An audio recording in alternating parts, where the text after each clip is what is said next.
Magandang araw at welcome sa aking channel.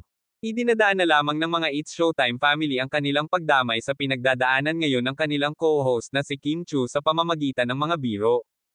Marami ang naghinalang may tampuhan ang mga ito ngayon sa long-time boyfriend nito sa Sian Lim.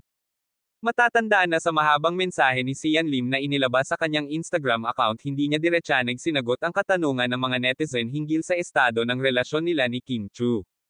At kamakailan lamang sa episode ng It's Showtime ay tinanong ni Vice Ganda si Kim Chu kung sino ang tinutukoy nito sa naging komento sa It's Showdown.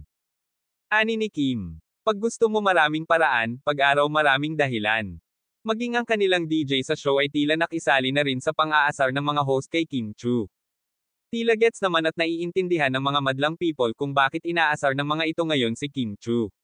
Nais lamang ng mga ito na pagaanan ang loob ni Kim Chu sa gitna ng kanyang mga mabigat na pinagdadaanan ngayon.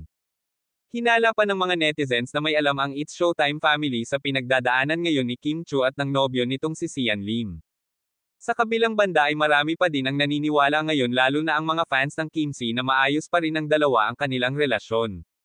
Hindi naman umano nila sasayangin ang mga ito, na sasayangin na lamang ang kanilang pagmamahal sa loob ng mahabang panahon.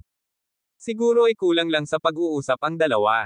Nang lumipat kasi si Sian sa Gima Network ay naisip na ng mga fans na maaaring mangyar ang ganitong mga tampuhan, ngunit gaya ng mga naunang tampuhan ay hindi nga nila ito pinapatagal at agad na nililinaw lalo sa mga fans na matagal nang nakasubaybay sa pag-iibigan ng dalawa.